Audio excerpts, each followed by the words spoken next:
it is only by collaborating and working together with the communities, with the source community, we will be able to tell the meaning underneath this material.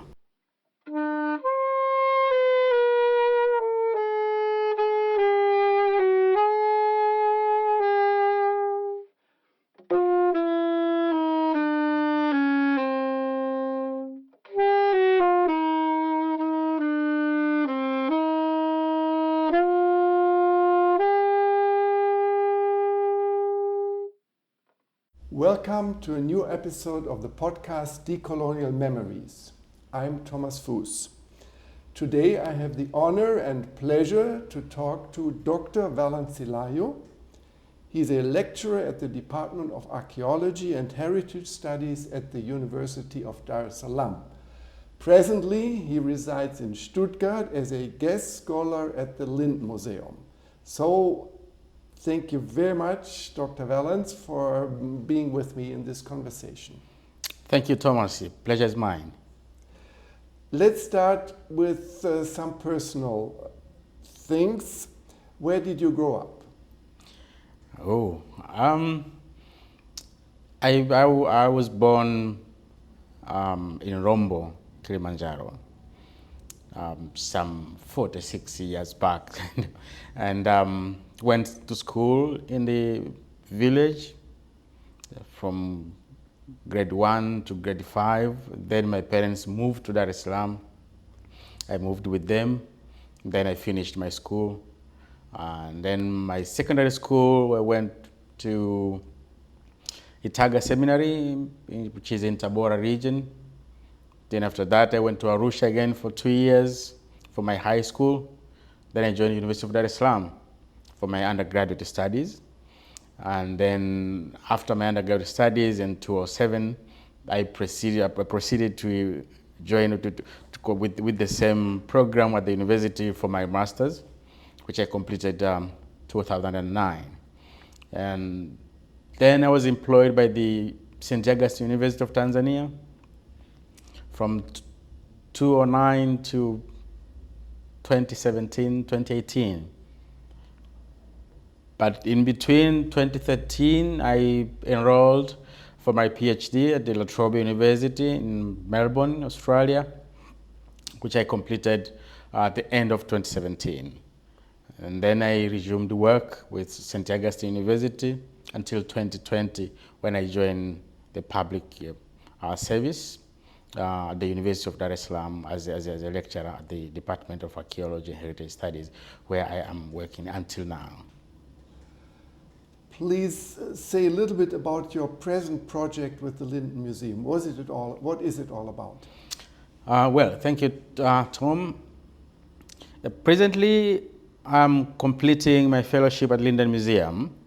The fellowship that was funded by Gerda Henkel Foundation that had an intention of looking into decolonizing the museum practices, and specifically looking into the material culture that they have from Africa that were taken during colonialism, or rather looted during colonialism. And they have collections from Tanzania too.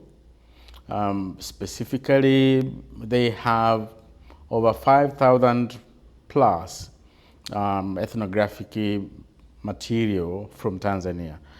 And then I proposed to work with the collections that came from northern Tanzania, which has northeast of Tanzania, which has 4 regions: Tanga, Kilimanjaro, Arusha, and Manyara. They have a huge collection. Lind Museum has a huge collection from this part.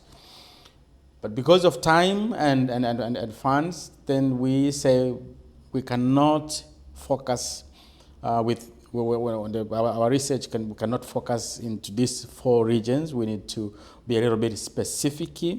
So I chose to go with the collections from Kilimanjaro, from the Chagar people of Kilimanjaro. which they have. Then the database showed they have around 350 items from Kilimanjaro. We immediately started working on it. Fine.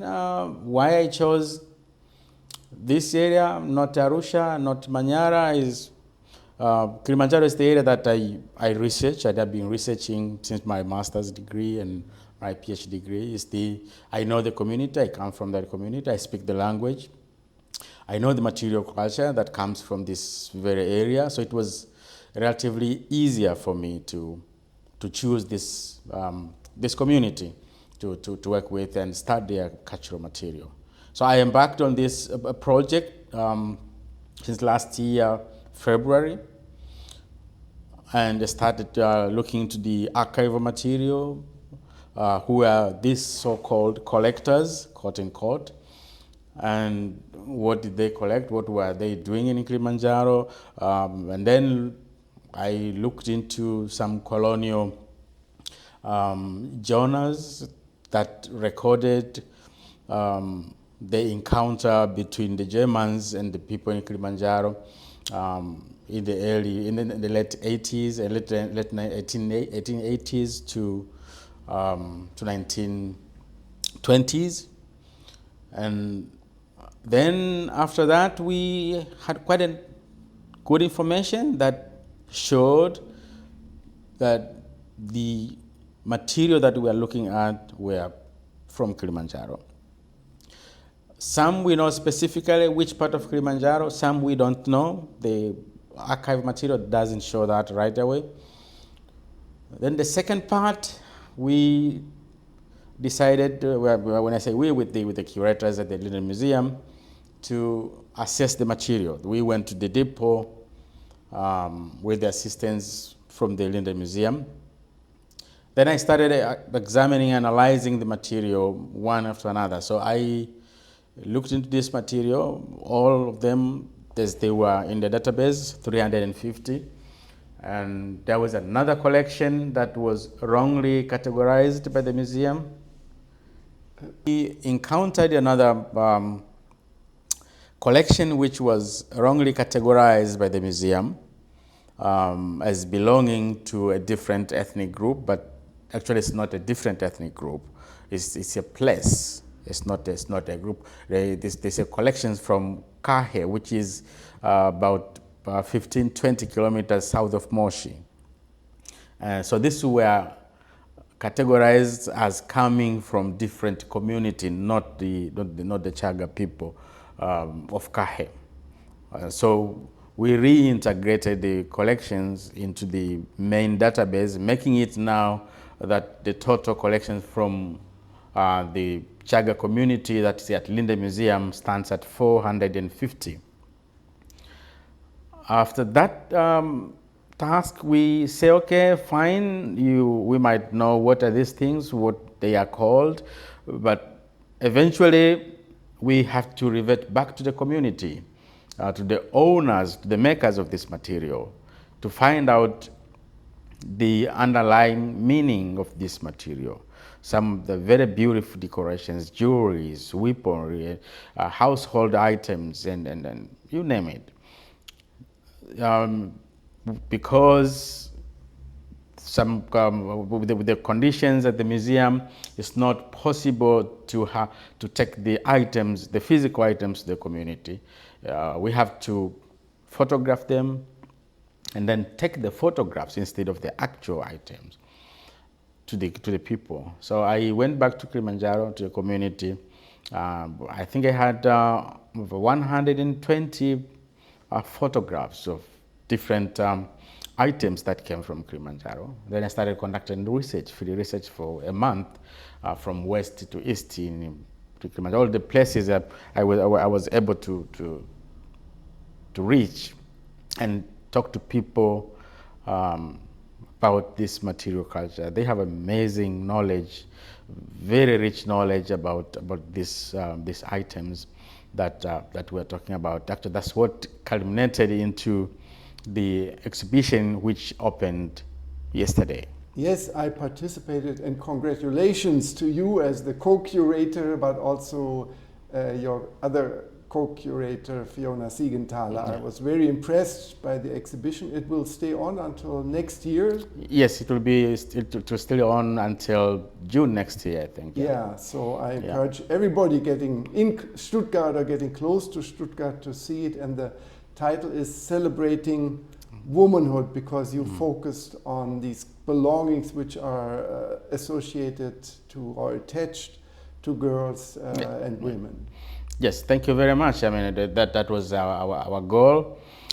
And again, because here in Stuttgart, they will enjoy the exhibition. Yes, the German will enjoy the exhibition. But what will be of the community? I mean, who gave us this knowledge? I mean, I would love to see them flocking into the museum, watching the exhibitions. But as you know, it's not that very possible.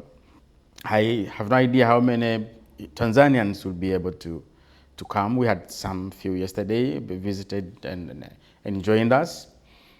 But will we say that we have achieved the question of knowledge restitution? Have we achieved the concept or the idea of involving the community? How are they participating? You saw how beautifully it was presented there. You saw the videos of the people talking about this cultural material with humility, with love and everything, you know. So they recognized it as belonging Yes. to their culture. Yes. Did they articulate any interest or desire to have it back? Definitely, yes. Everyone I spoke to, they want them back. Okay. They want them back, but they want they want the knowledge to benefit their younger generation, because they say, okay, this were our material, because most of this material were made with purpose, with different functions. Could you maybe take one of these belongings, one item, as an example, so we understand better what's the relevance and the meaning of the item to the community? Yeah, yes. Well, take for example the wedding section, where we have this symbolic wedding material, which symbolically tells you the process of marriage and how marriage is bonds two families, which still stands today. What items are you referring to now? The wedding calabash and wedding robe. The calabash. Yes, I saw that. Very impressive with the cowrie. Yes, a cowrie shells, and there. beautiful beads. Going around. And you explained what's the meaning of this calabash to this, in the wedding situation, to the wife, to the husband. Please refer to that. Okay, yeah. This particular item, very beautiful one. Initially, when I looked at it in the depot, you could simply say it's just a normal calabash, just like any other calabash, you know, which can be used to store milk, water, or beer, any liquid stuff that would be used for the family, for the household. And then you say, oh, that's it. But again, that goes beyond what we are talking about. It goes beyond to say how beautiful is decorated. I mean, if it's only to store milk or water or beer, why should one go to the extent of putting all these neat decoration, carefully thought decorations using different colored beads and cowrie shells, you know? But when we showed it to the people in Kilimanjaro, especially in Kahe, because that's where it was originally taken by the so-called collectors. These young, elder women, they looked at it and they laughed at it. I mean, with tenderness, with someone who was completely taken aback, taken back down memory lane, and recollected himself. And then after maybe 1 or 2 minutes, then he came and said, "You don't know what you are holding. This is a very, very precious item So it's the calabash where the wife, and it was exclusively meant for the food that the wife or the drinks preparing for the husband. That's Yes. what I understood. So nobody Yes. else Nobody is else. allowed, even, Nobody else is unless allowed. the husband Yes. agrees to it. Yes, Okay, unless the so- husband agrees to it. So through these items, people are able to connect with the history. And are these kind of practices, cultural practices, still today, observed today? Not really. For example, when we talk about the marriage, it is still the act, what the calabash was doing. Some family members are still doing it. Actually, not some family. I would say most of the family members are still doing it, not using the calabash, but the wife takes control of the house. And as the wife, she knows that if my husband has gone out to work or take care of the animals, wherever, that anytime he comes home, the wife knows that there must be a glass of water for him. There must be something, a plate or whatever. How she's gonna twist it, how she's gonna prepare it and keep it, she knows by herself. But she is aware that this must be done. And it should not be taken as merely domineering. It's just a normal respect. Yeah, okay. To the husband. So it's not like how the, you are, because you are a woman, then you must prepare food for me. No. So that's how the tradition is carried on, but of course these very precious items now at Linden Museum, Yes. they would have a special meaning for the community. For the community. Talking about the knowledge that you and your colleagues at Linden created during this time now, how would the knowledge be made available? At least if we're not returning the items at the moment, how is the knowledge accessible to the community? Yes, this is going to be accessible to the community. Actually, it's something that we are discussing. Of course, they have already agreed to it. And the Gerda Henkel have also tentatively agreed to support a publication. And when I say publication, it should not mean it's not a scientific publication. It's, let's call it outreach material, which will contain all the informations about the research that I did at Linden Museum. And a description of not all the 450 items, but about 50 or 60 selected items will be presented colored with color, photos with color, and then a proper description of what it is, how it got into Linden Museum, and all other relevant information that one might need, at least even to teach primary school children and even secondary school children. And then this will be reproduced in Tanzania. We are going to hold a dissemination workshop in Kilimanjaro where we'll invite members of the community to come over. Perhaps they will be able to have to screen also the recorded version of the exhibition. And then they will be able to screen that, to see the videos that we have here. And then we will distribute this material to different schools in Kilimanjaro. What I saw from the exhibition is that most of these cultural belongings were transferred to Germany, of course under colonial rule and under extremely violent conditions, you know, and then the colonial officers would hand it on, pass it on to the museum or to other actors in Germany. So in the next section, we'll talk about the conversations in Tanzania on the era of German colonialism. Thank you.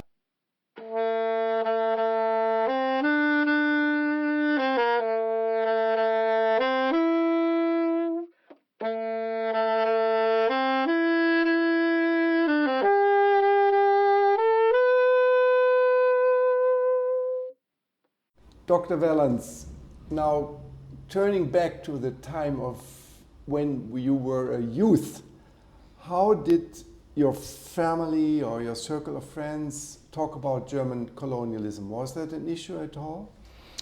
Um, I would say it was an issue at home where you sit down with your dad, with your grandfather, to talk about colonialism. But there are occasions or events that might happen and people will refer to it um, in reference to colonialism. For example, I might be working with my grandmother or discussing some few things and then suddenly say, hey, Valence, don't be like a colonialist. Meaning what? Well, Meaning, I mean, like you have been a little bit rude or hard to understand. I mean, she's trying to explain something to you in a very simple way, a simple manner, and then you put things unnecessary arguments and pressure, which for her will seem like you are being a colonialist, meaning you are being so hard and difficult and necessary. but that would not necessarily refer to the German period, right? It could be the British colonialism as well. Definitely not necessarily German colonialism. I mean, not necessarily German colonialism, but colonialism in general. Yes. Yeah. But can you remember any talks or references specifically directed towards the German colonialism? Not specifically from my family. We can relate this when we read histories in the schools, primary schools. We also read history in primary school and secondary school, at the university level. At that level, at the school environment, we have these discussions throughout colonialism. Who were the colonial? Which nations colonized us?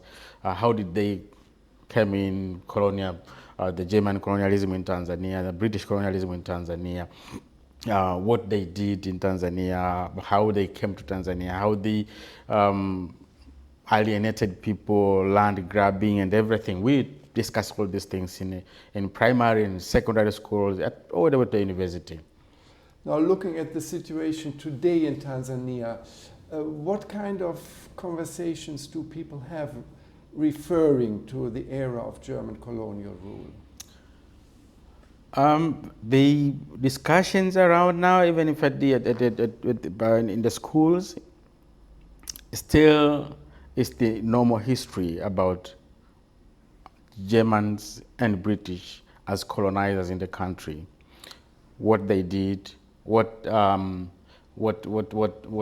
physical material that are left in the country now that symbolizes exactly going to them, like for example the plantations, other monumental stuff. Others are finding the railways, and all those things, and the effects of colonialism, either be German, be British. And this goes all the way to the university level. But at the university level, now there are people who are now streamlining different themes and careers in terms of history of colonialism. We have people now dealing with effects of colonialism. People are dealing with German colonial memories, for example. We have scholars who are now looking to specialize into dealing with material culture, like what I am doing. There are those who are addressing the real impact of the colonialism, which including the massacre they did for different places in the country, the wars, the colonial. There are those who are going even to the archaeology of resistance, for example, which different communities resisted against the colonialism, looking into the landscape of those resistances. So at the university level, there are quite a lot of things happening that spine around the colonialism in general. And specifically for the Germans, that's the most area that has been dealt with. I have no recollection of any specific scholar at the University of Dar es Salaam who is looking into British colonialism or who has looked into the British colonialism. Perhaps they are. I've not come across that. Maybe they are. I don't want to rule out completely. Now, you referred to the community level. Could we, as a case study, maybe look at the Chaga community at the Kilimanjaro area? What's the memory, the collective or individual memories of German colonialism? Now I'm also talking about the families of the descendants of people that were killed by German colonial rule. What's taking place in the Kilimanjaro area? Yeah, because now of what is happening at the university level or the scholarly level has now triggered even down to the communities. We have had different meetings with the communities where we highlight these issues of colonialism, and now it triggers the memories of the people to, I remember now the Germans, where they did 1, 2, 3, 4 in our area. And specifically when you say about the Chaga community, I will say it's one of the active societies in Tanzania that that are actively addressing the colonial entanglement, especially the German colonialism in Kilimanjaro, where we have different families that have come up and say we have a direct, we directly felt the consequences of German colonialism in our area, either by losing our land, that we were evicted in our land, and up to now we don't have a place to be. We come back into this area of places like Bongoto, the western part of Kilimanjaro.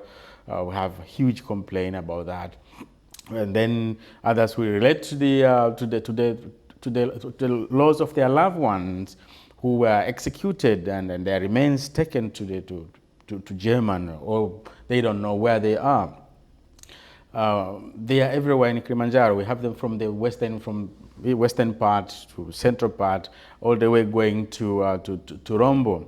I was in Rombo recently, and then we have the case of Mangilia Kleiru, I think so, if I got the name correct,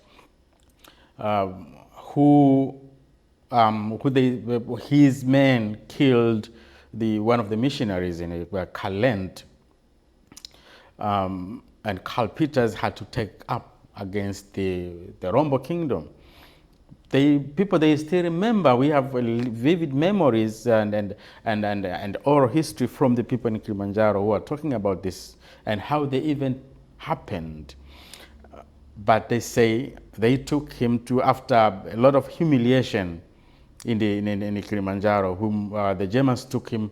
In Rombo we have different about 6 or 7 or more chiefdoms, small chiefdoms.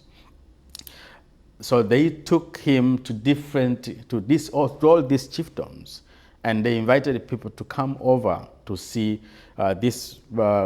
They are one of their kings, and then they flogged him in front of the other chiefs. Then they took him away to another kingdom, to another kingdom, to another kingdom, until they get to Moshi. And in all those kingdoms they might stop, they will flog him to send a message to other kings that if you do what he did, this is gonna befall you. And when they got to Moshi, we don't have any other evidence how he was killed, and we don't know exactly where his remains went. Some, they say he was executed in Moshi, was hanged in Moshi, and the remains were never given back to the family members or to anywhere else. So presumably, just like any other, it was shipped to Germany. We don't know. That's a new case in Rombo. Then when we come to Old Moshi, we have a famous case of Mangimeli, and now we also have the Kiwelu family. We have also the Mangisina from Kibosho, who are also actively looking for the return of their loved ones. You see, and many cases. So I would say the voices are active in Kilimanjaro, and the communities, they want answers. They want the Germans to return first of all to own what happened to accept they did wrong in humiliating these communities, and then take full responsibility about what happened. So we now connecting with the government. The communities are now, because the Tanzanian government, as you know, now is coming into the debate, and it has shown interest to address the colonial atrocity, specifically the German colonialism, after the visit of the German president Steinmeier to Tanzania. They have the discussions and talk, and then they agreed. In November 2023, yes, the German president. And then it was followed by a Kajakyo visit. The former state minister yes, at the Foreign Office. In March 2024. So, and then it came the visit from the National Restitution Committee from Tanzania to visit German, which you also met them at the ambassador's house in Berlin, to lay, we call it a lay foundation for the dialogue about colonialism in general. And therefore, we would say there's a movement, there's something is being done to address these issues of colonialism and to address the issues of material culture that were looted in the country, to address the question of human remains that is a crime not only for the Chaga, it's everywhere in Tanzania. We have the famous Wahehe case, and then the Ngoni case. Now there's another case from Singida. And I tell you, in the next couple of years, with the researches that we are doing now, more cases are gonna emerge. Coming back to the Chaga community, how are they preparing for the day when the ancestral remains, but also the cultural belongings would come back? Specifically the Chaga who I've worked with for quite some time now, they are all looking forward on the day when these things will be returned. And they want these things to be returned. I've sat down with not one, not two, in workshops with hundreds of the Chaga community members. We discussed about this matter. What does it mean to return these things? What do they want to be returned? And why should they be returned? And if they are returned, what should they be kept? I mean, if we return the human remains, for example, where should they be kept? I mean, should we give it to Mangimeli family?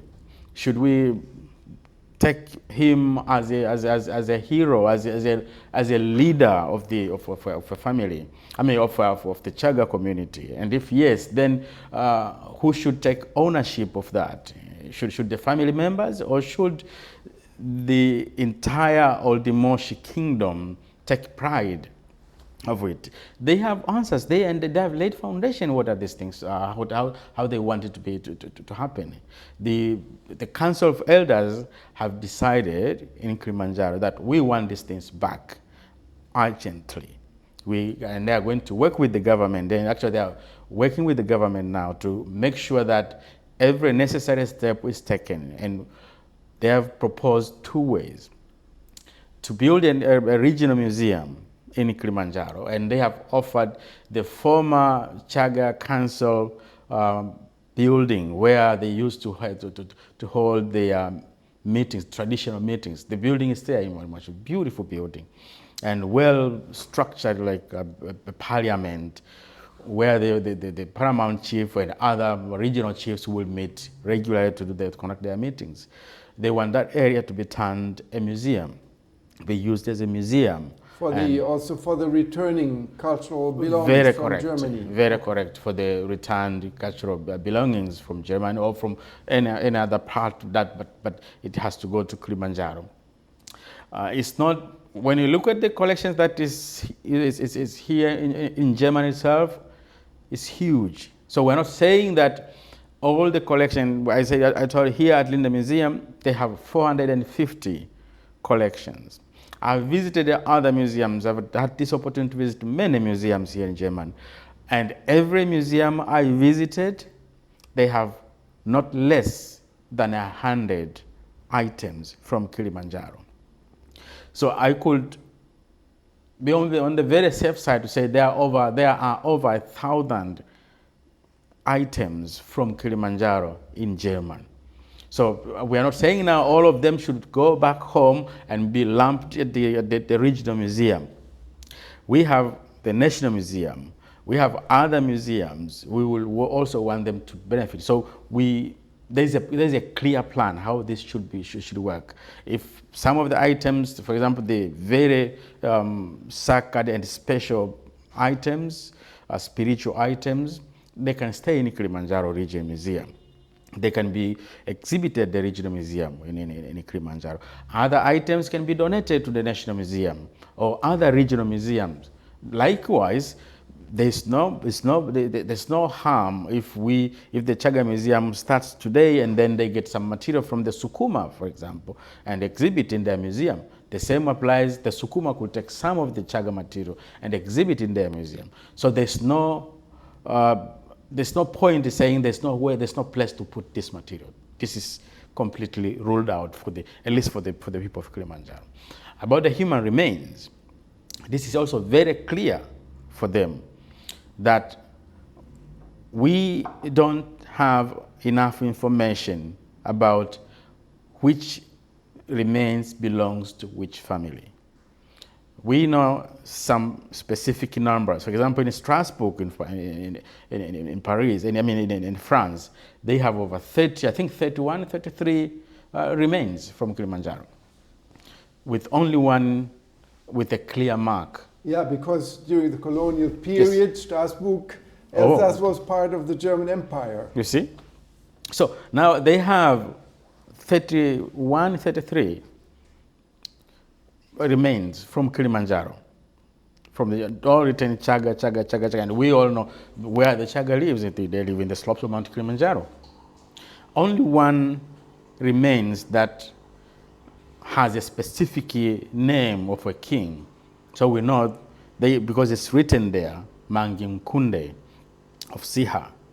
So that's the only one. So if we return the remains, for example, today, we must have a dialogue with the Nkunde family. And then, look, this is the remains of your ancestor, of your great-great-grandfather, who was the leader of this area. What do you want to do with it? Would you want to take the remains and rebury the remains in your own right? Or would you consider him or her, because this is him, a hero and a leader of this country? And therefore, he deserves to be buried as a hero and a leader with all the people in a specific place where a monument could be erected. Okay, this is the monument of Mangi so and so. So that could also be the place where the ancestral remains that cannot be attributed to a specific family. That's where I was going, because for example, we say Mangi Nkunde, where the people, his people may say, okay, we know he belongs to us, so we don't want him to be buried in Moshi, because they said if the area in Moshi where the museum is, it's a huge land. The elders also decided so a part of this land should be a memorial land, where all the remains that have indication as from the Chaga will be buried. This is written Chaga, but we don't know whether it's Rombo, whether it's Marangu, whether it's Old Mosh, but it is written Chaga. We don't know where to take this one, but definitely there's no Chaga in Kenya. There's no Chaga in wherever. We know the Chaga, and there's no Chaga in the southern part of Tanzania. There's no Chaga in the western part of Tanzania. If it's there, it's just there for business. Or for work. The Council of Elders has already made a decision, yes, that they'd have the regional museum. Yes. And on the same ground they would have the burial place. Yes, for a ancestral memorial remains, line. Memorial. Yes, for, where now they will erect, they will decide what kind of monument they will be erected there, either to plant a traditional plant as we do in Kilimanjaro, but it would be a sacred place, a holy place, where now anyone who feels I need reconnection, I don't know where to go, because they say the Chaga community have this closeness, this attachment with the nature, with the land, will be allowed to come to that place and offer whatever sacrifice you want to do, whatever prayers you want to make, and make peace. Yeah. So besides the ancestral remains and the cultural belongings that need to be returned to Tanzania, that's my personal view, is there talk within the community about reparations or compensation that they're asking for from Germany for the colonial violence that they suffered? Yes. So what would that look like? Are there specific suggestions on this in this regard? Yeah, well, this differs from family to family, but the meetings that I've had with the communities, with the workshops, I think at least 2 or 3, we discussed this issue about reparations. And we all agree that there must be a reparation. There's no way you are asking us to take the remains and the cultural belongings and go back home without discussing the concept of reparations. This and I believe my government will be, when they are going to prepare the guidelines that every society must follow when it comes for reparations, when it comes for restitutions and reparations. For the Chaga community, for example, the community members who participated in many meetings that I've had, some of them are of the opinion that when you talk of monetary issue, it's well, good, and it's acceptable. But will it work? How much money will you give to say, Mangimeli, we are sorry for the loss? Mostly it's just symbolic and everything, but how will monetary factor be a satisfaction to a family? And we have to bear in mind again, we live in an extended family. When we define family in an African perspective, it's an extended concept. And therefore, we find Silayo here, and we don't know how many Silayos are there out there. So if you bring money, they will say, okay, this is for the Silayo family. How it's like you are bringing another cause or chaos in the Silayo family, because that money has to be redistributed equally. But we don't know how many. We can redistribute today, and tomorrow another 2 members comes up. And perhaps we don't know, but it comes and say, yeah, I am Silayo. You have to start again. So how do they want this matter issue, handled? Can we talk about developmental projects that must be carried out by the colonizer? And when I say the colonizer, now the German government. Say, okay, for example, we were at Old Moshi, about 15, 20 kilometers from Moshi town. And one elder, and I can even still remember vividly his voice now, say, look, from here we are sitting now here. How many kilometers from Moshi town to here? Look at the road. How many hospitals that you can count, or at least equipped dispensaries, so to speak, in this area? And we are still just like in the middle. When you go up the mountain, another 10 kilometers up, there are still people living up there. But look at the road. can it, and he clearly attributed it to colonialism, said perhaps we are lagging behind because of the effects of colonialism. That's why we cannot move where we are.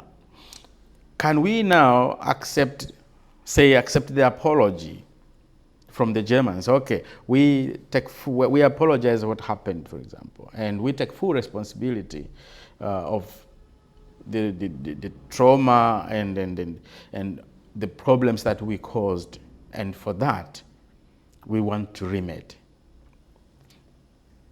When you do the remedy now, can we now say this road from Moshi town all the way to Suduni Old Moshi, 20 kilometers, will be tarmacked, and the village hospital here will be built and refurbished with the German money, but not alone, not as loan. We say we have to write it very clear. This was built by the Germans as a form of reparation about the atrocities or the wars they did in Kilimanjaro. So in the next section, we'll turn to the situation in Germany and the experiences that you have made in collaborating with German institutions and actors. Thank you.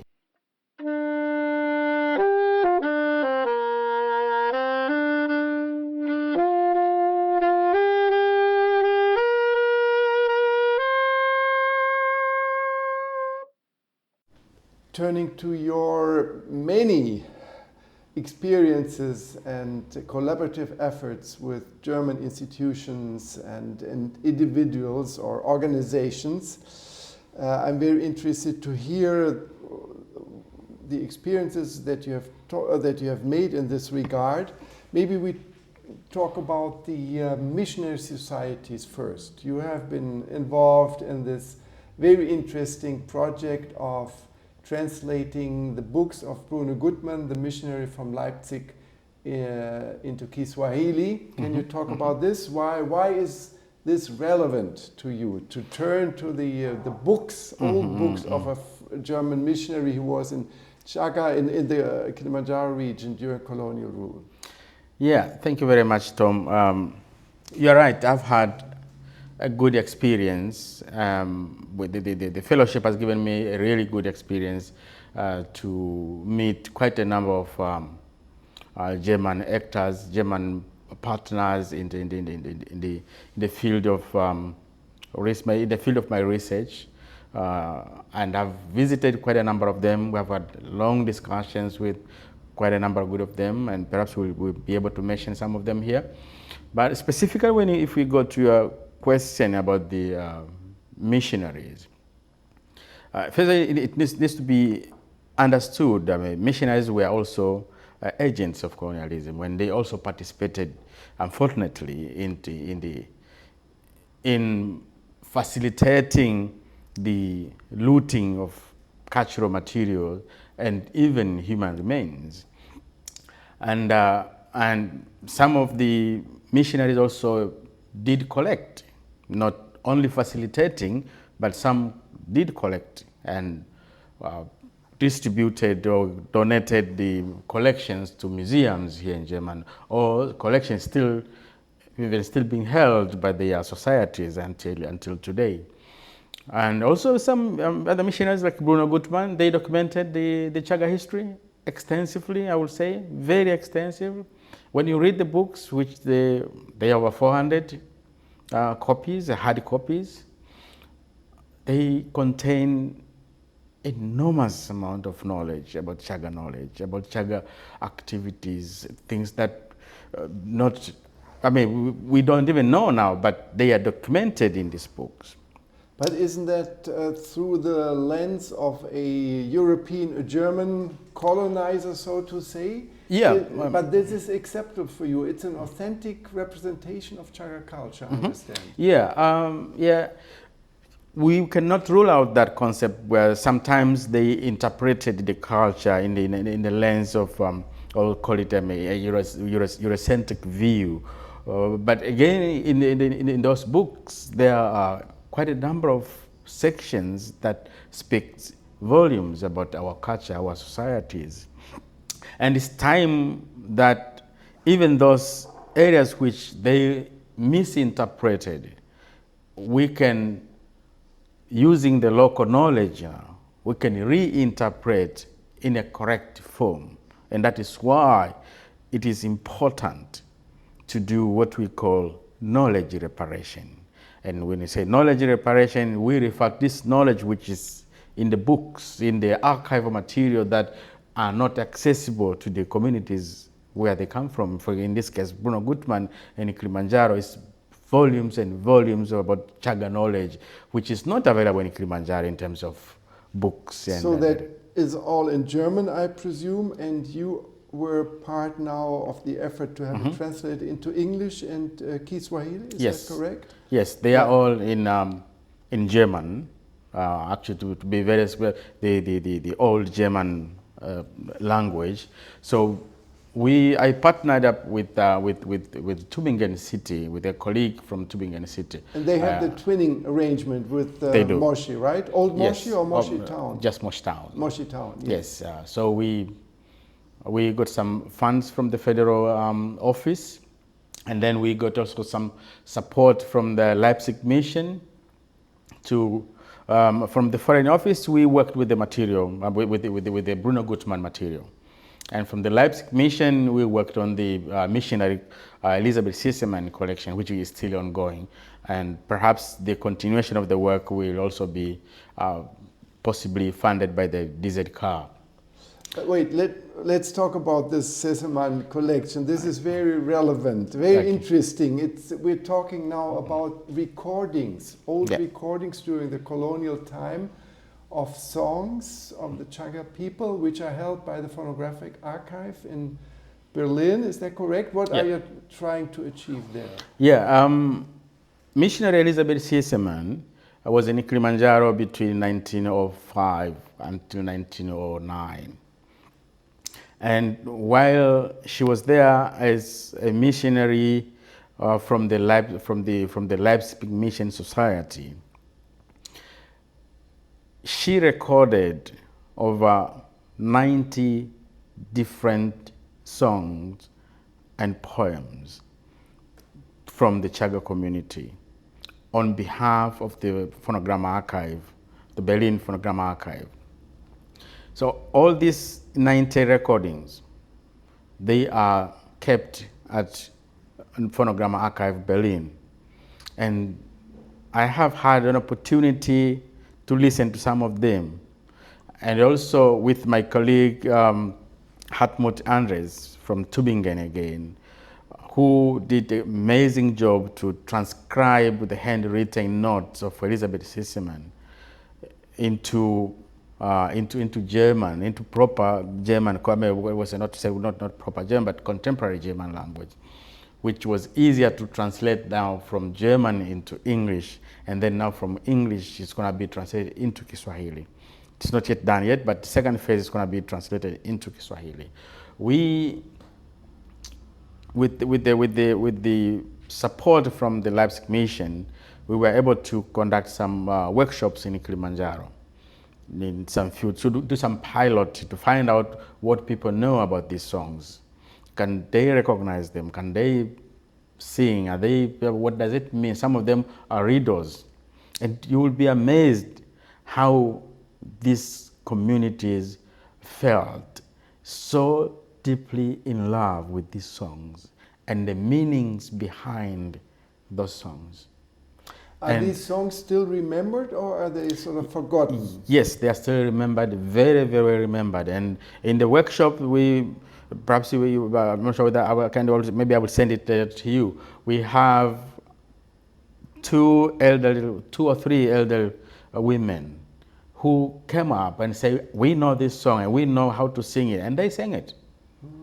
They sang it, and then they interpreted to us what it means. But now, the good thing which we want to do again now with the support from the DZK. That's the Lost Art Foundation. Yes, with the Lost Art Foundation. we want now to take this knowledge back to the community now. What you were saying, some of them were interpreted in the lens of a European perspective. Some of them were written when Elizabeth Sissaman was writing them down, perhaps because of pronunciations, misspellings, some wordings that are not correct. And the community said, no, we know this song very well, but this is not the word it's supposed to be used. This is the word it's supposed to use. Or this word here is the same word, but is wrongly spelled. It's supposed to be this way. So we are going to rework all those 90 songs. We are going to work with the community, one song after another, and then interpret them, translate them from English to Kiswahili. So we will have a publication, an outreach material, where we have the Chaga language and then Swahili, of the Swahili translation of the song. And this will be distributed freely to schools in Kilimanjaro. And who is your partner there in the Chaga community? Council of Elders, or who are we are you working with Ashira Parish, Ashira Lutheran Parish. Yeah, and also they have a Chaga council from that direction, which they are also part of the group.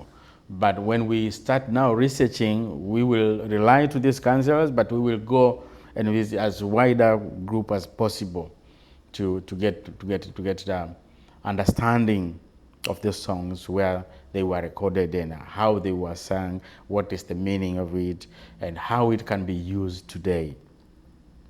Yeah, so this can be translated very well into the restitution of knowledge, because the Phonogram Archive was also agreed that after this work, because they're also working to restore these cylinders, because Elizabeth Sissaman recorded these songs not in a digital form like what we are doing here, but in a, how do you call it, the roll wax or wax rolls, which some of them are damaged now, and soon they're going to be damaged completely. So Phonogram Archive, they are now revisiting, reworking those roll waxes to try to restore some of the voices and sounds. And at the end of this project, we will have all these songs digitized. That means you can access them on the Phonogram Archive website, but we will also create a section in the Wachaga project, which is hosted by the Tübingen website, Tübingen City website, which now hosts the material from Bruno Gutmann material. There will be a section that will also feature the Elizabeth Sissaman material, which people can access it, can read it in Kilimanjaro. We can redistribute the way we say. Yeah. Can you talk about your academic collaboration with German scholars? What kind of exchanges do you have there? Yeah, I've met quite a number of German scholars, and we have worked together very well with different. I've invited them to different conferences and workshops, and now we are thinking of how we can come up with a project. We can write a project together, a joint project that can be executed in Tanzania. That has not yet, it's still in the early stages to work with. We have one which has already been, one is in the early stages that we are still looking at it. And even yesterday, you met Maria, Malaike,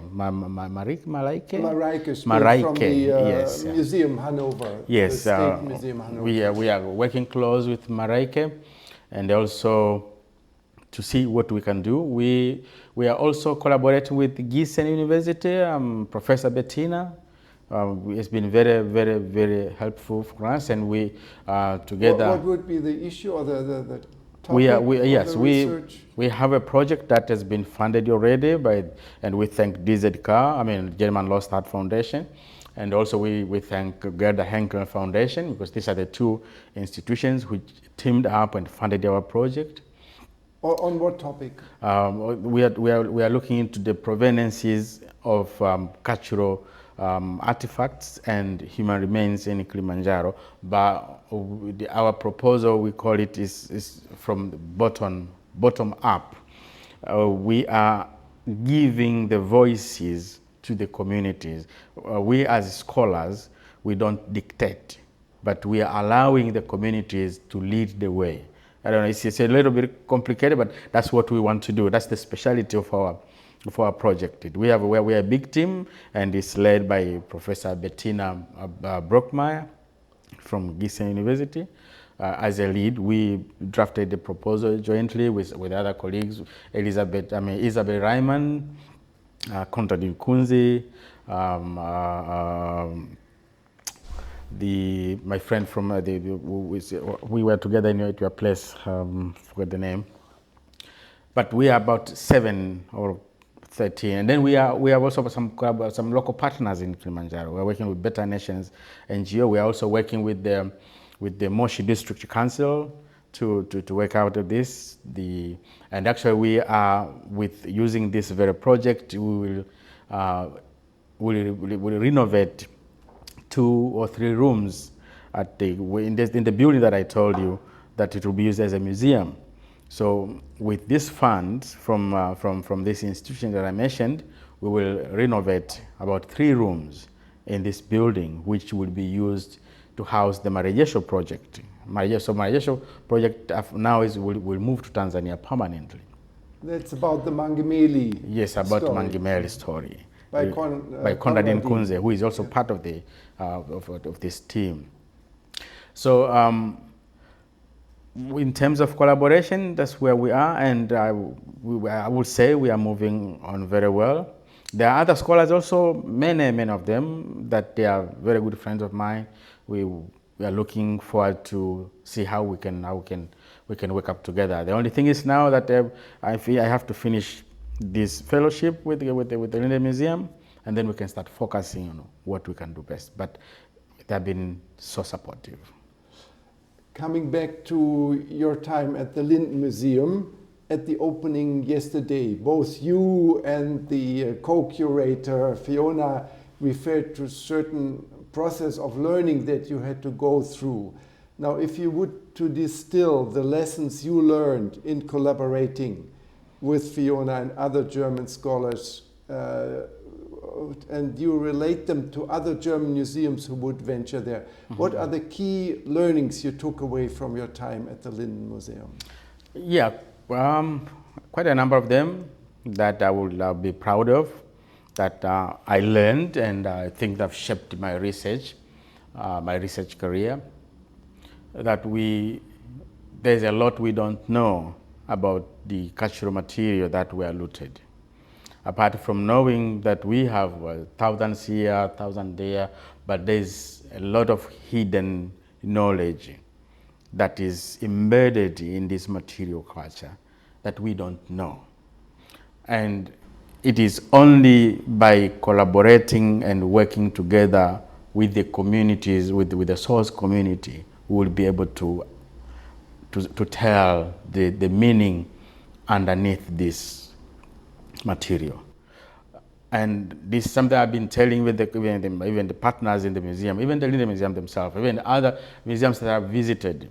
This has been my stand. Even if they stand themselves, you can know the way to go to Kilimanjaro, you can know the way to go to the Hair community, you can know the way to go to the inner part of the country.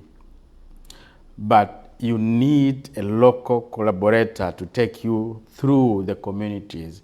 There are things that you will never understand, or the communities will never tell you if you don't collaborate with the local partners. I know this is a bit controversial with other German scholars, but I know a large percent of them, they will agree with me. Some of them who have gone into the country to do the research, to go into the interior, meet the people. There's the issue of language. Just like us who come here, we don't speak German, but we face difficulties in navigating. So if I don't get a German partner who knows the language, that means I will end up not getting anything. The same applies. You can go to the deep down villages, even if you speak a little Swahili, but to get the trust of the communities to tell you the underlying rituals and practices of particular items is difficult. But again, it's considered ethical to partner with local authorities. And when I say local authorities, I mean local scholars and the community in general.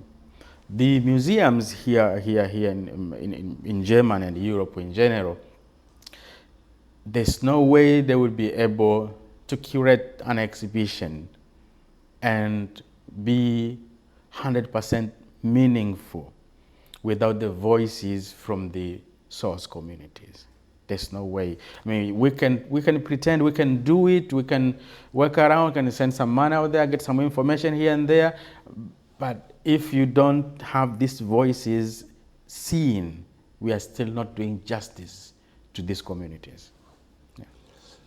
Turning to the German government, what do you expect? What should German government do now to address the entangled history between Tanzania and Germany? Well, that's a good question.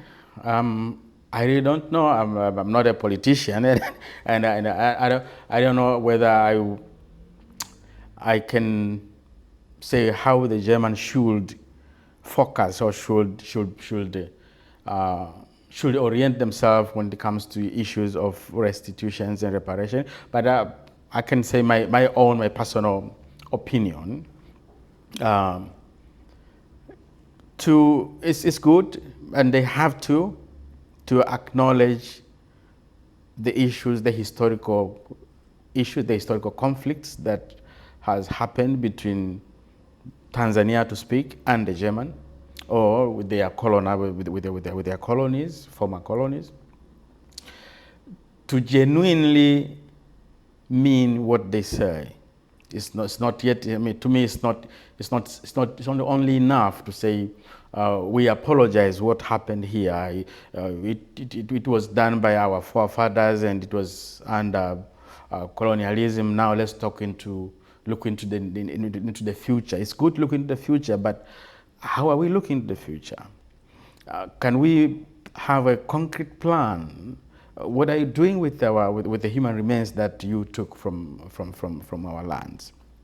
What are you telling the people whom they were affected? And they are still traumatized until today because of their loved ones whom they don't know where they are. What about this the cultural material? Nobody's talking about the cultural material. The only focus has only been human remains. Can we address the question of the cultural material? What are you doing with them? What have you been doing with them? And they will say, no, well, the cultural material have been lying in the storage since then until today. And the museums will say, we are incurring money and loss. We don't benefit anything. Then why are you still keeping them? So they have said we apologize, but can we have, and I'm not sure whether they have a clear plan of what they want us to do, what they want, or what do they want to do. They say, okay, let's come and discuss. But then that's what I want. For me, I think the best way is for them to say, okay, this is the plan that we have. We are ready to give up, to return all the human remains, and we are ready to take full responsibility of what happened, including reparating and taking full action to the communities that they were affected. Yeah. Thank you very much, Dr. Valence, for this very deep and important conversation. Thank you very much. It's my honor to be part of the conversation.